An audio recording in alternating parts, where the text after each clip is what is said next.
I can drink this water again. Vance, between injuries and other things that's happened this summer, and it seems like from the outside you have a tall task hanging in here. Kind of how have you dealt with everything, and kind of where do you see yourself going in this first year? Well, obviously it's been some setbacks for us, from Jeff to guys getting injured and Ham having a freak accident at home. I mean, so it's been some things that we've dealt with, but I think every team has those things. It's the NFL. It's always injuries. It's always issues. You have to adjust. You have to coach. I think the saving grace for us is it's our fourth year in the system. We have a great staff. Guys know what they're doing. So our young guys have grown up, running this system. So if they have to step in, they'll play. They'll play good football for us. So I'm not concerned about guys not being available. We've got who we've got, and obviously it's going to be a tall task. If we had everybody healthy on Sunday morning, so that won't change. But I'm confident in the guys we got, on defense available. Victor, Cam, Myjay all making the roster. Mm-hmm. What did you see from those three young guys to make you confident enough to put them all on the field? Yeah. Well, first with Victor, he had a great preseason. A guy going into his second year who'd never played outside backer in his life, you can see the growth as far as being a pass rusher, setting the edge in the run game. Obviously, pass rushers are valuable in this league, and when you can draft one late and grow them, that obviously saves you draft picks and cash in the future. So Vic, I'm proud of Vic. He's been locked in since the spring. His body's changed, and he's playing good football. I think the two young guys, obviously, they were drafted to play outside backer. The raw talent's there, obviously, but just having more time on task. They're still rookies, and it's hard in this league to be ready, sometimes day one, but they're working hard, and the talent's there, so I have no worries there. Obviously, Marcus hasn't practiced a whole lot. Where does he stand in terms of what he might be able to give you if he can play, and just having missed all this time? Well, he practiced some today.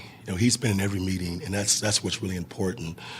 He had a freak accident in the weight room with his toe, so that toe's healing up right now, and hopefully he can go full speed on Sunday. But he's out there, he's practicing. You guys know Marcus Junk, right? If he's playing, he's going to go full speed, whether it's 20 snaps or 30 snaps. So, again, I have no worries about him if he's on the field playing. He'll play hard and fast.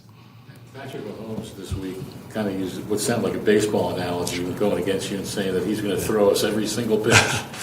And I assume, obviously, you can't tell us what you're going to do, right, but how that approach, and with the injuries, especially in the secondary, how do you wake up nights just saying, okay, we have to do this, we have to do this? I think, obviously, watching him on tape, it's scary. No one really stops him. You've got to, obviously, if he gives you the ball, you got to catch it. You've got to be great in the red zone. He's going to move the ball. He's going to buy time. He's going to scramble and make big plays. So being great in the red zone, being great on third downs, winning your share of those things. If he makes a mistake, take advantage of it. That's huge. But no one stops those guys.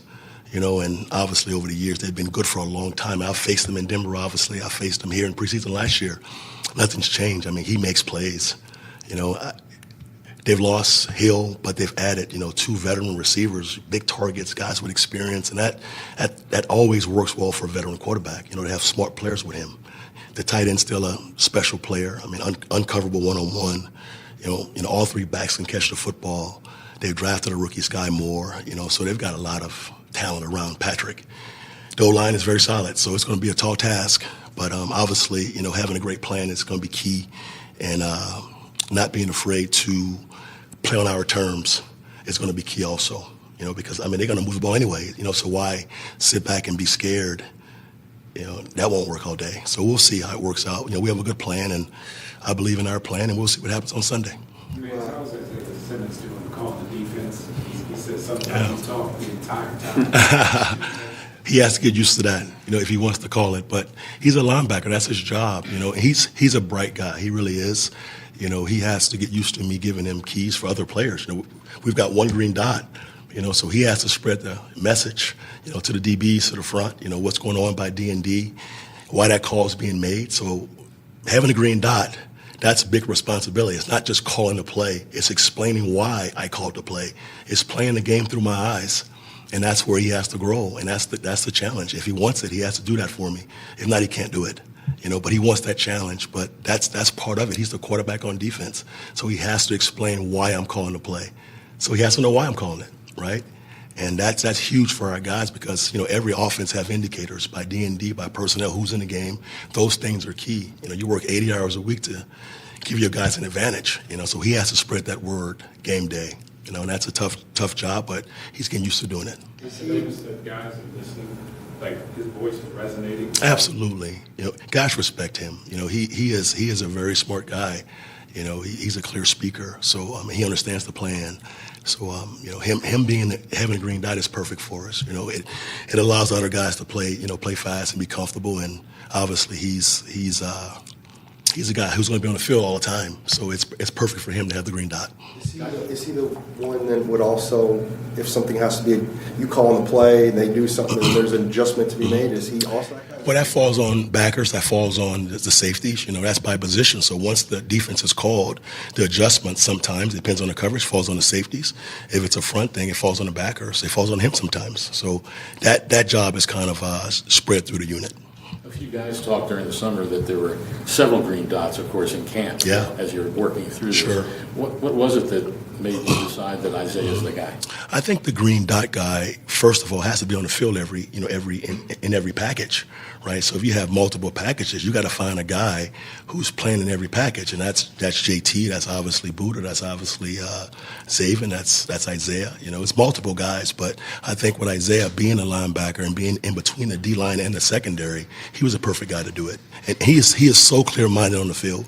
Last year, I was watching him mic'd up. His rookie year, actually, and I was shocked how relaxed and comfortable he was on the field. So that was the indicator that he can do it. Some guys on game day lose their minds, but he is pretty comfortable and confident on the field. So he's the perfect person to do it for us. You have a little bit of a different situation with Devon and being on the practice squad, but Sure. it looks like he's going to have a role. This is kind of a different thing. How has he handled all that? Oh, he's fine. He's a Cardinal. He's all in. Some things are football business. Right, him starting is football, right? The best guys play, but obviously it's football business when you draft young guys and you have roster numbers and you're trying to get guys back on P squad and push guys up to IR. Sometimes the rules make you do things like that to get guys back that you have to have, and you take a chance on guys being loyal enough and obviously getting paid enough to come back to you, So that's football business. That's not football. Overall, this is a pretty young group on defense. Yeah, absolutely. How comfortable are you with that? Know that, hey, you just got to play. I'm comfortable because 9 of the 11 starters we've drafted and developed outside of JJ and Vitch. All those kids are ours, so they know what they're doing, right? And, we have a great staff. They're being coached hard every single day. So to beat us, you got to beat us. It won't be easy.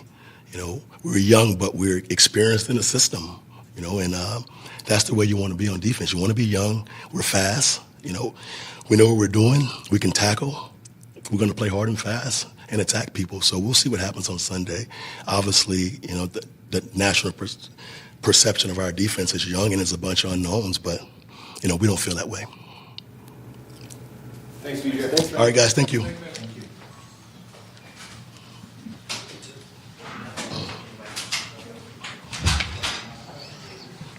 Enjoy your day, guys. Sorry, my voice is already gone.